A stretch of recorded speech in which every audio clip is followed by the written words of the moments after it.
We're not talking about the Nether, or the End, or any mod or future update.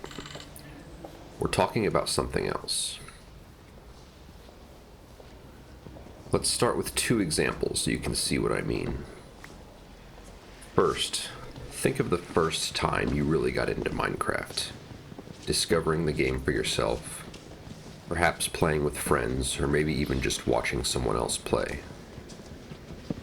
Recall the feelings of deep immersion into a rich reality, an entire dimension of creativity, a vivid social language, a time and place of peace, horror, and self-discovery.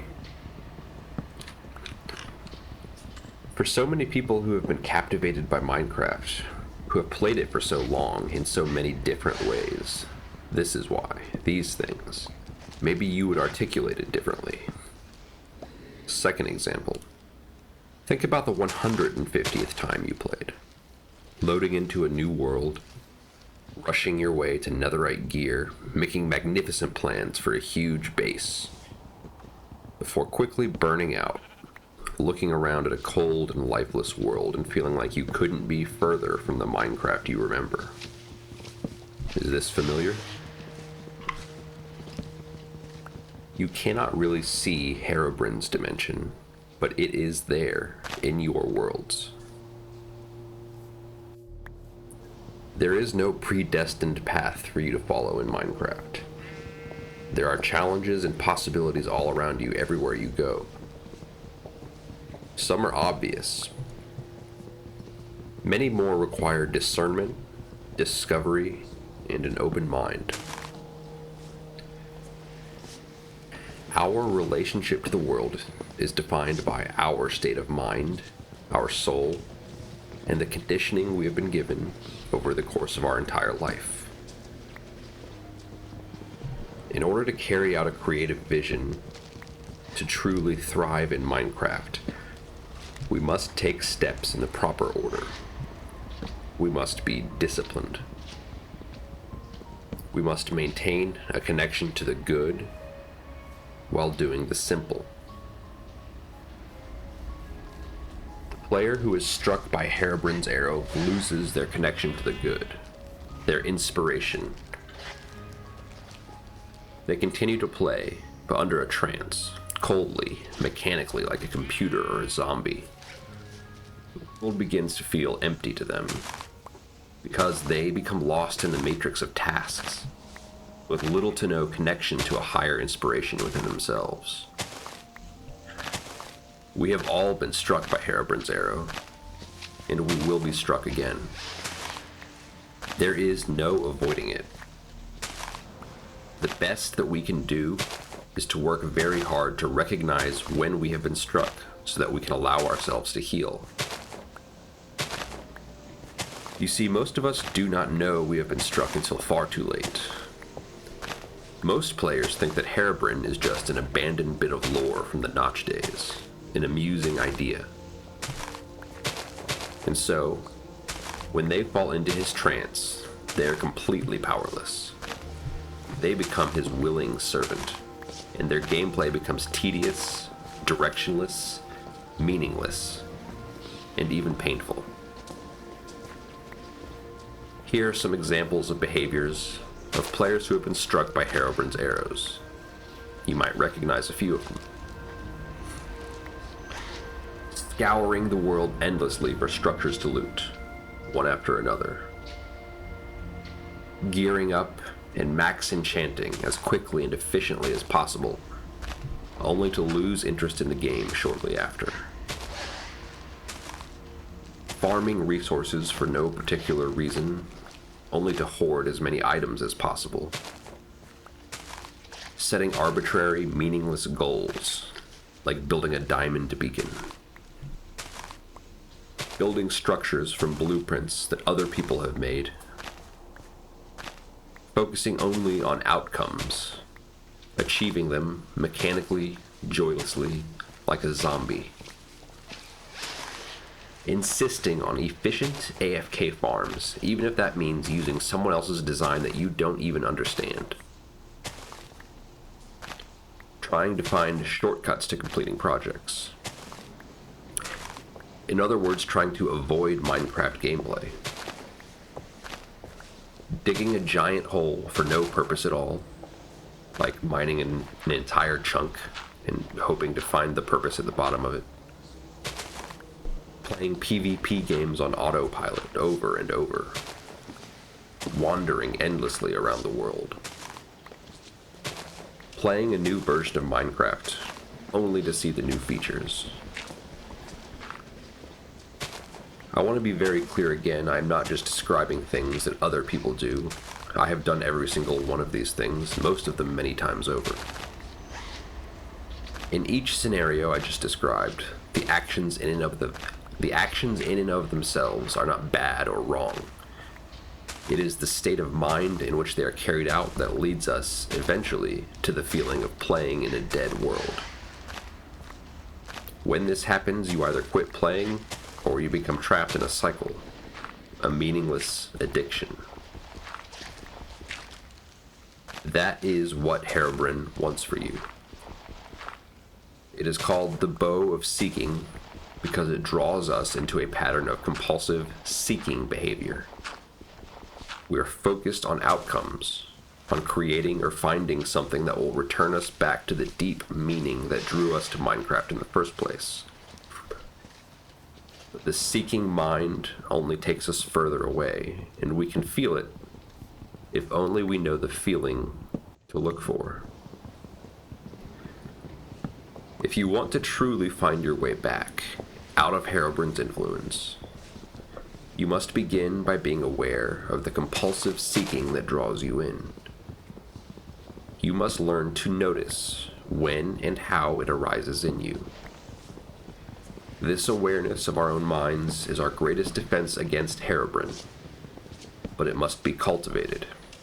It is simple, but it is not easy. Unfortunately, Herobrine's melee weapon is even subtler. Remember, because he exists in a dimension that is almost always invisible to us, we cannot tell when we are being attacked. It is only after the fact, and with discernment, that we can see what has happened. The sword of self damages our sense of who we are. What is our place? Where do we fit in?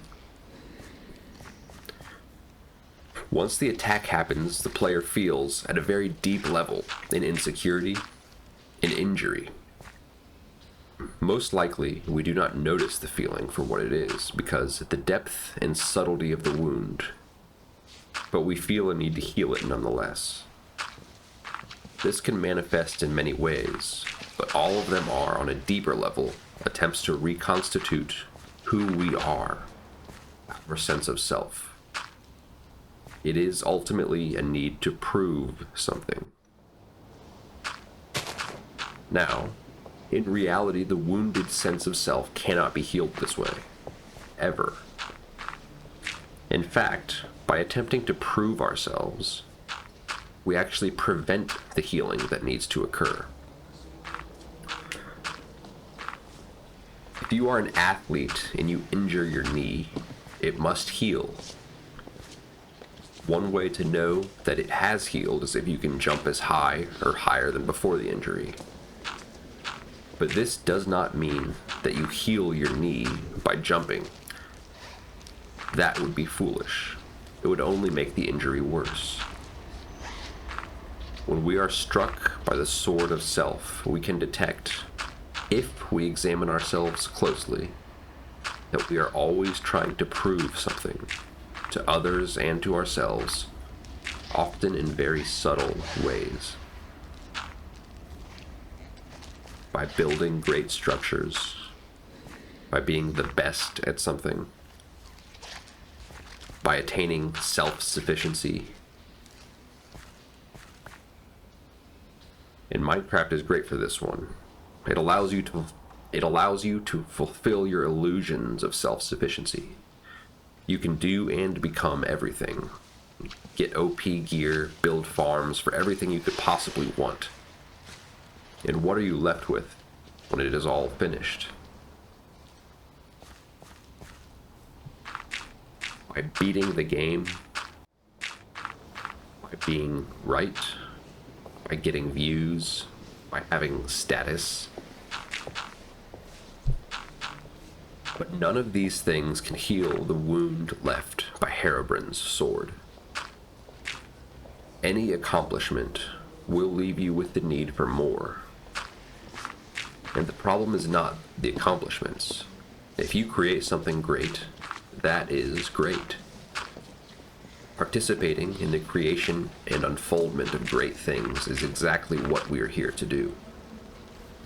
The problem, again, is our state of mind. Deep within us, in ways we can often only detect if we first resolve to search for them, we are not motivated purely by the greatness. We are at least in part compelled to elevate our ego, to prove that we are more worthy, to heal the wound by proving that it is not there. But it is. If you want to truly heal the wound of Herobrine's sword, you must begin by understanding how it hurts you. Again, we must become aware of the depths of our mind.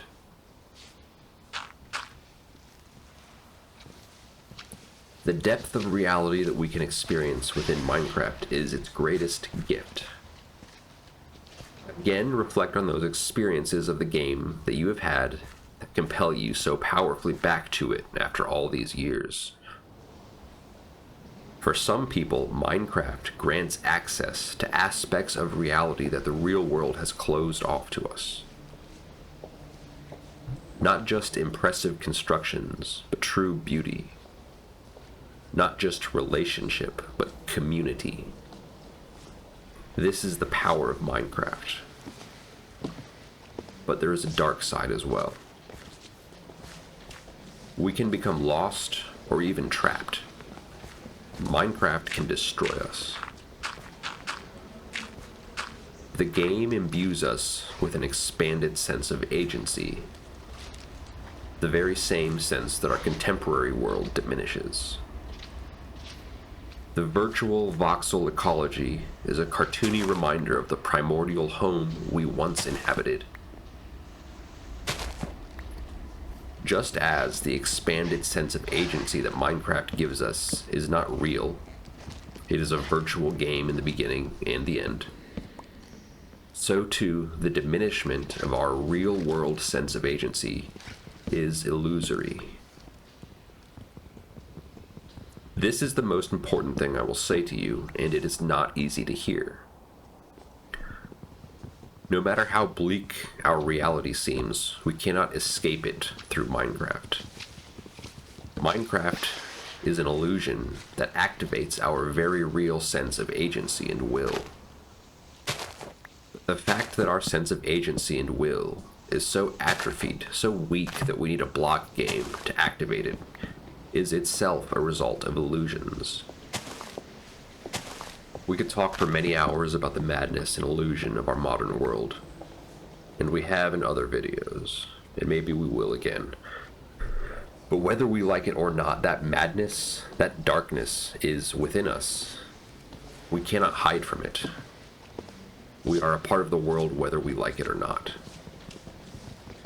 So if you, intentionally or not, use Minecraft as an escape or alternative to the real world, you will take your prison with you. There is no way to avoid this.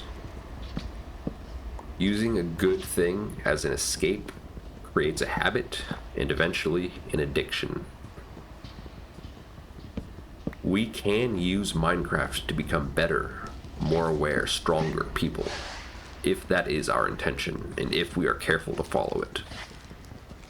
Or we can use Minecraft as an escape. We can waste our life and our energy on something meaningless. We can accept the bedrock prison that Herobrine builds around us, in the game and outside of it. In summary, all of Herobrine's weapons work in subtle ways to hijack our natural connection to the good, the beautiful, and the conscious, and to twist them toward addiction, ego, and greed. We will discuss more about how to defend ourselves another time, perhaps, but for now, what we must do is to recognize within ourselves and within our gameplay how and when our intentions and our awareness are being diverted. In other words, we must become more deeply aware of ourselves. If it sounds easy, it is not. This is perhaps the greatest and most difficult advancement of all.